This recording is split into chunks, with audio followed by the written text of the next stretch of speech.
ये कथाएं पूरी तरह से कल्पना पर आधारित है। इनमें वर्णित स्थान, पात्र, घटनाएं और रहस्य वास्तविक नहीं है। किसी भी व्यक्ति, स्थान या घटना से इनका कोई संबंध नहीं है। ये कथाएं केवल मनोरंजन, सस्पेंस और साहित्यिक उद्देश्य के लिए बनाई गई है।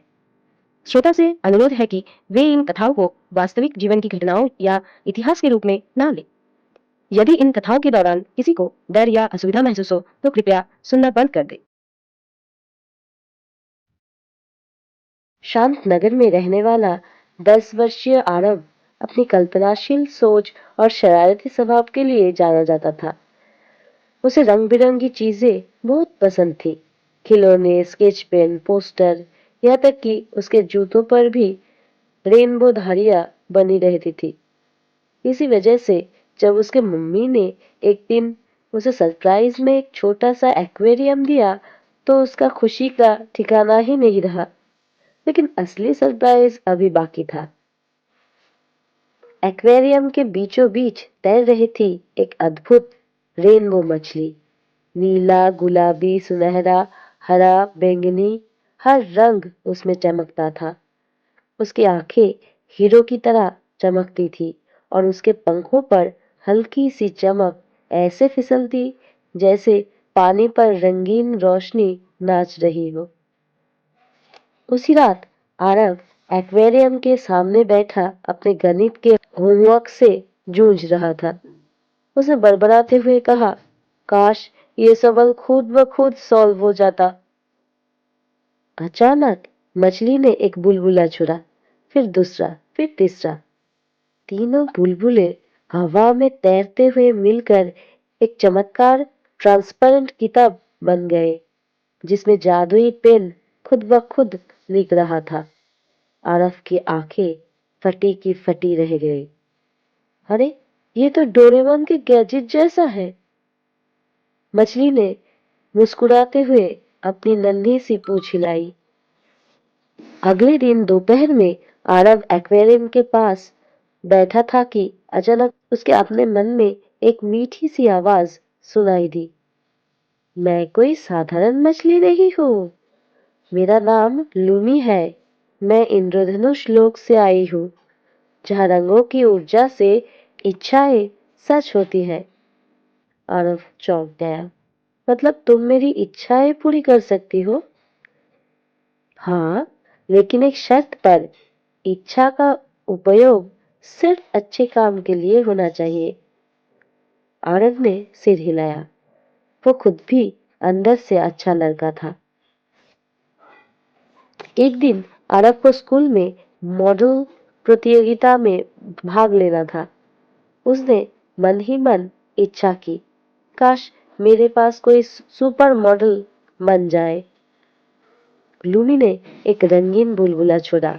वो फूटा और उसके हाथ में आ गया एक उड़ने वाला मिनी सोलर शहर। छोटे छोटे घर, घूमते पंखे, झिलमिलाती लाइटें।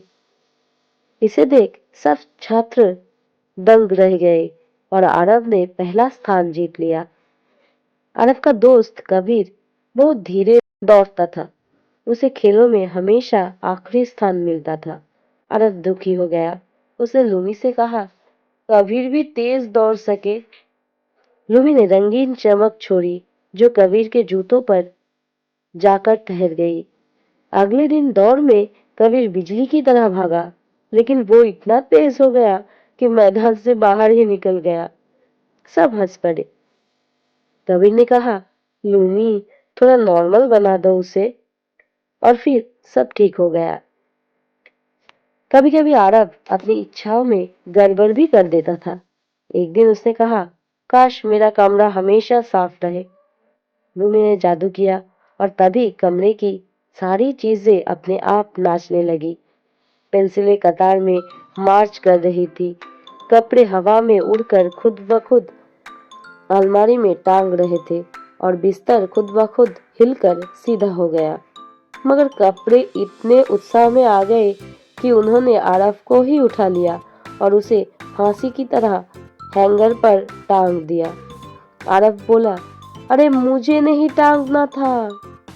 लूमी ने तुरंत जादू रोक दिया। दोनों हंस पड़े। एक दिन शहर में घना अंधेरा फैल गया। आसमान पर एक काली बादलों की राक्षस आकृति मंडरा रहा था। छाया दैत्य। वो रंगों को सोख लेता था, जिससे दुनिया बेरंग और उदास हो जाता। लूमी कमजोर पड़ने लगी। ये दैत्य मेरे लोक का दुश्मन है। अगर ये जीत गया तो इंद्रधनुष खत्म हो जाएंगे। आरव ने साहस बटोरा। लूमी, हम मिलकर इसे हराएंगे। लूमी ने उसे एक छोटा सा इंद्रधनुष गोला दिया, ऊर्जा से भरा हुआ। तुम्हारी मन से निकली दया और हिम्मत इसमें रंग भरेंगे। आरव ने आंखें बंद की। उसने सोचा, दुनिया में हर किसी के चेहरे पर मुस्कान हो, हर जगह खुशियों का हो। इंद्रधनुष गोला चमकने लगा और आसमान की ओर उड़ा। प्रकाश फूट पड़ा और छाया दैत्य गायब हो गया। शहर में रंग वापस लौट आए। लूमी बोली, अब मुझे अपने लोक वापस जाना होगा, लेकिन याद रखना, सबसे बड़ा जादू तुम्हारे अंदर है। आरव उदास था, लेकिन समझ गया कि असली शक्ति दया, साहस और सकारात्मक सोच में है। लूमी रंगीन रोशनी में बदलकर हवा में विलीन हो गई। एक्वेरियम खाली था, लेकिन उसमें अब भी हल्की सी इंद्रधनुषी चमक तैर रही थी। आरव मुस्कुराया। धन्यवाद लूमी, मैं हमेशा अच्छे काम करूंगा।